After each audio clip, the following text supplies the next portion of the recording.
Queridas irmãs, queridos irmãos, presentes em nossa casa tão querida, irmãos, irmãs, conectados conosco, bom dia, boa tarde, boa noite, dependendo do momento em que cada um vai se conectando. A todas, a todos, votos de muita paz em Cristo Jesus. Temas já estudados relativos aos últimos dias da presença de Jesus em Jerusalém, antes da prisão, da crucificação e da morte. A entrada triunfal em Jerusalém, lamentação por Jerusalém, a purificação do templo, a autoridade de Jesus é questionada, a parábola dos trabalhadores maus, a questão do tributo, sobre a ressurreição, a ignorância dos judeus sobre o Cristo, a oferta da viúva pobre.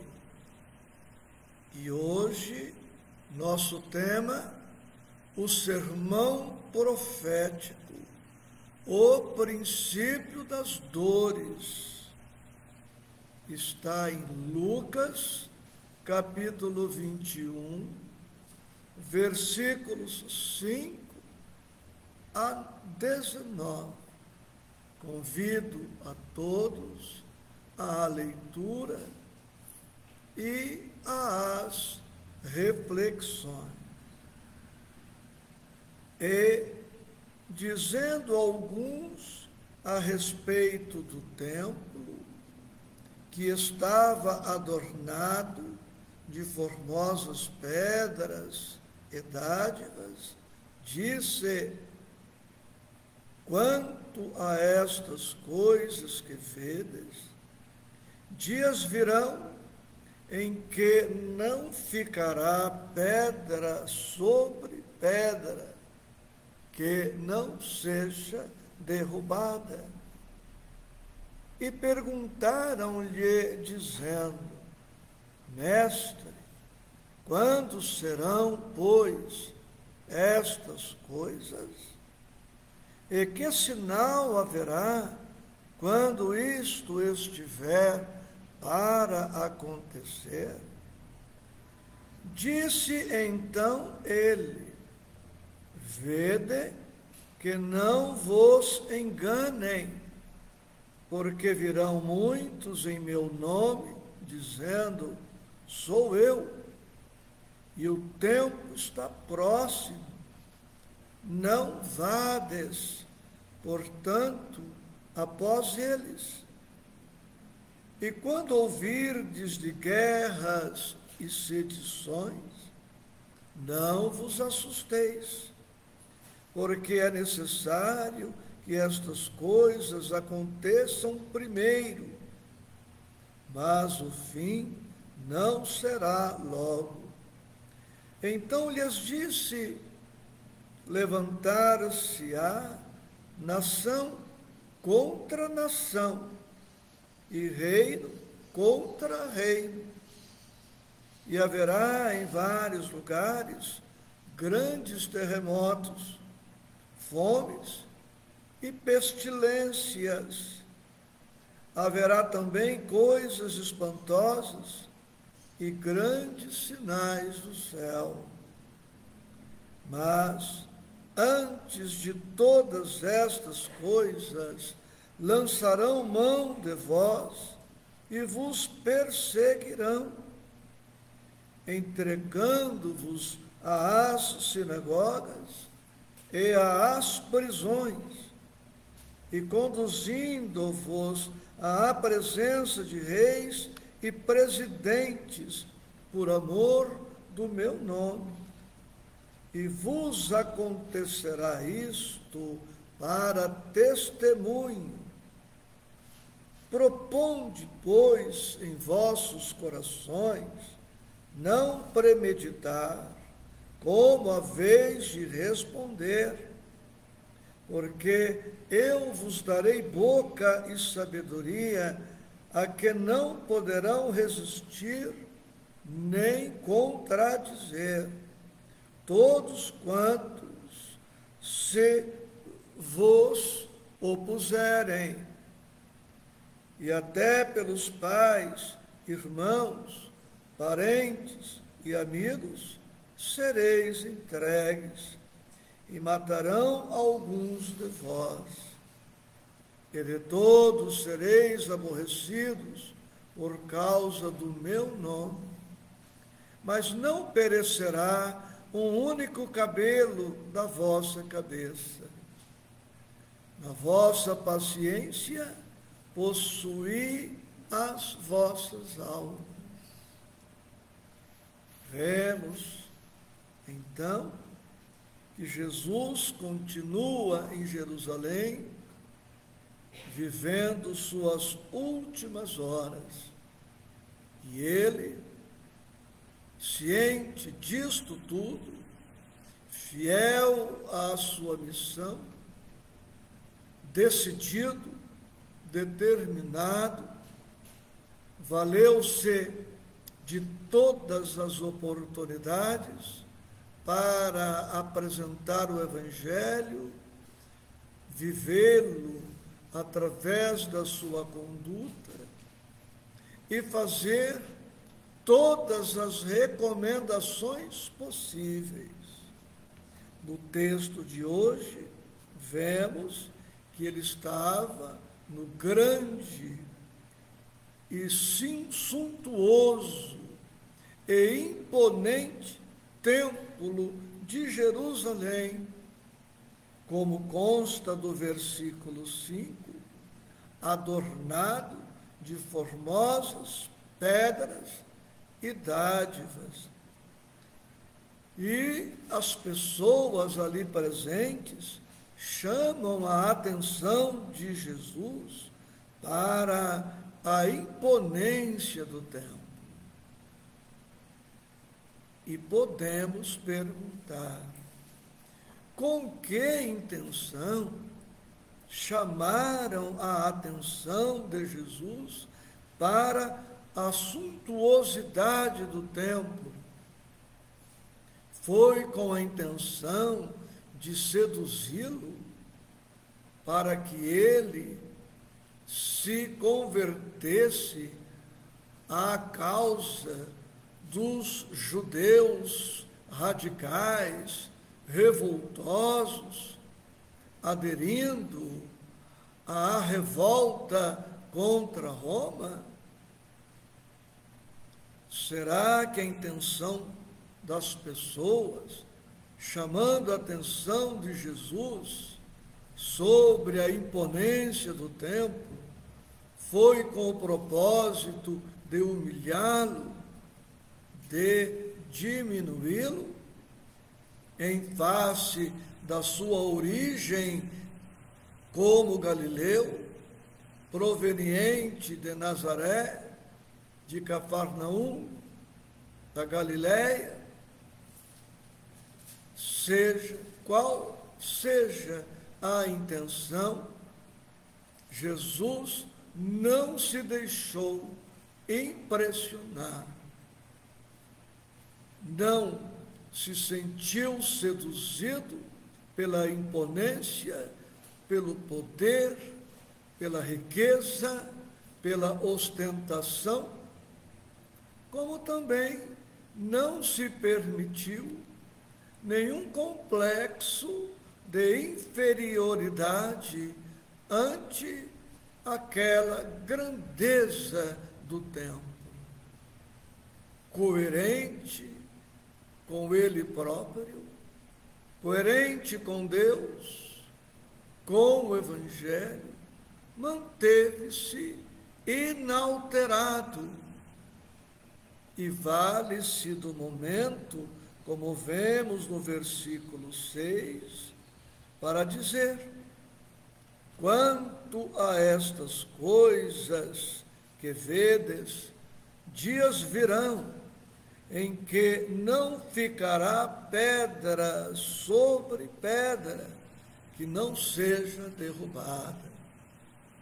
Ele faz predições sobre o futuro do templo, sobre o futuro de Jerusalém e, por extensão, sobre todos os reinos, impérios daquela época e sobre todos os templos de pedra, sobre todos os reis, príncipes, presidentes, suntuosidades do futuro. Tudo o que se refere à vida material tem o caráter de transitório. A grandeza terrena está fatalmente condenada à poeira do tempo. Tudo se transformará em pó, porque o Espírito, sim, vencerá. O Espírito, sim, triunfará, porque o Espírito, obra-prima de Deus, é imortal e sobrevive a todas as transformações que se operam no mundo material. E Jesus começa a advertir e a orientar, e fala das guerras, fala dos tormentos, dos falsos cristos que virão com o propósito de enganar, fala das sedições e nos propõe que não tenhamos medo, porque é necessário que estas coisas aconteçam primeiro. Portanto, almas queridas, todos nós estamos sobejamente orientados e advertidos por nosso Senhor Jesus Cristo. Jesus, como supremo governador do planeta, estava, como continua, ciente, informado de tudo. Nada o surpreende. E ele mesmo nos diz que ainda não é o fim. Dia virá em que a terra estará transformada.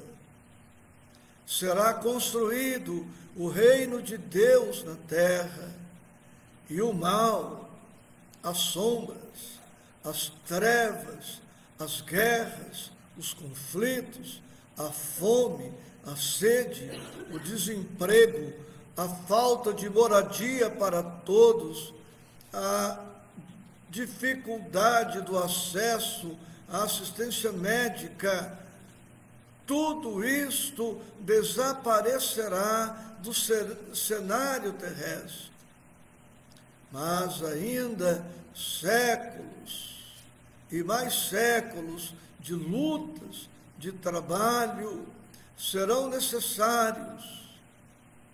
E ele começa no versículo 12 a se dirigir de maneira muito carinhosa aos discípulos, dizendo que os discípulos, não somente daqueles tempos, mas de todos os tempos, seriam perseguidos, presos, levados à presença dos tribunais, e que seriam açoitados e muitos mortos. Mas isto ele diz no versículo 13: vos acontecerá para testemunho. E sobre este pensamento, no capítulo 13 do livro Caminho, Verdade e Vida, capítulo 71, de Emmanuel e Chico, nós temos este pensamento. Naturalmente que o Mestre não folgará de ver seus discípulos mergulhados no sofrimento, considerando, porém, as necessidades extensas dos homens da terra, compreende o caráter indispensável das provações e dos obstáculos. Como invocar o Salvador para a continuidade de fantasias? Quando chamados para o Cristo, é para que aprendamos a executar o trabalho em favor da esfera maior, sem olvidarmos que o serviço começa em nós mesmos. E ele diz ainda na mensagem: se o Senhor te chamou, não te esqueças de que já te considera digno de testemunhar.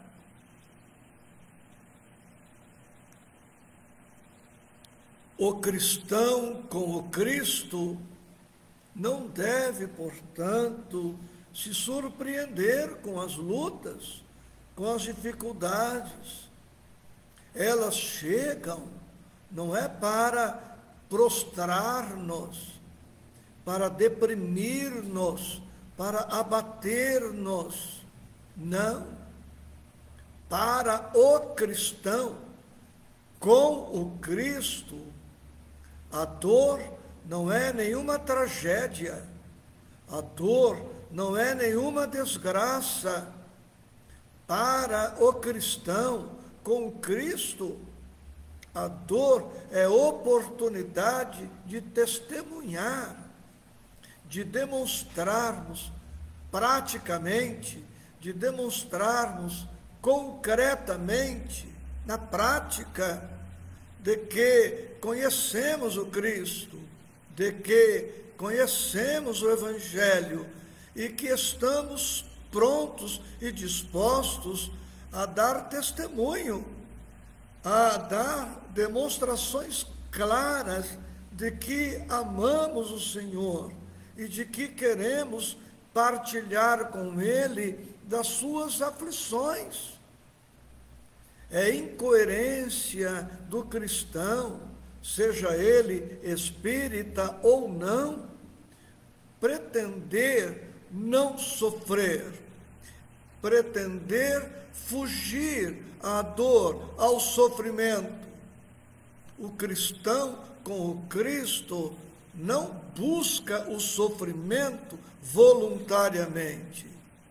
Ele não cria situações que podem ser evitadas, mas ele, quando visitado pela dor, aceita-a, vendo nela não uma tragédia, mas uma oportunidade bendita de demonstrar para si, de demonstrar para Jesus, de demonstrar para Deus e para os seus irmãos de humanidade que ele agora compreende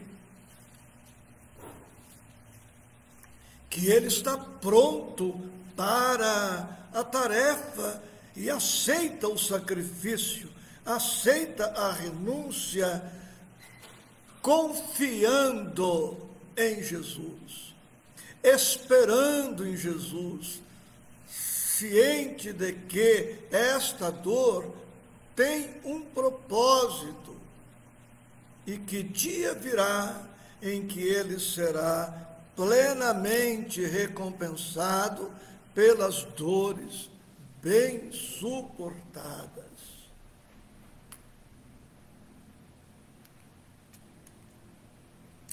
Isto tudo está dito neste texto.